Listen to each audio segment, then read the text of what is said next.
Hello everyone, welcome to Techavro. Today in this video, I'm gonna show you how to set home screen wallpaper from your gallery. Before starting the video, please subscribe to Techavro.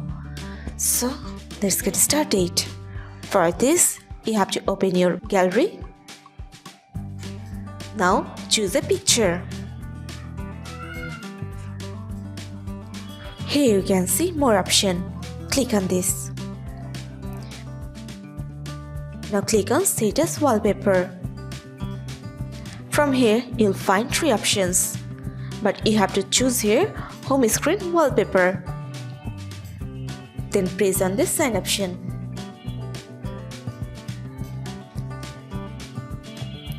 That's it. So this is how to set home screen wallpaper in your Android phone. So guys, that's it. You can do this. I think this video is very helpful to you. If it was, then give a thumbs up and hit the subscribe button. And thanks for watching.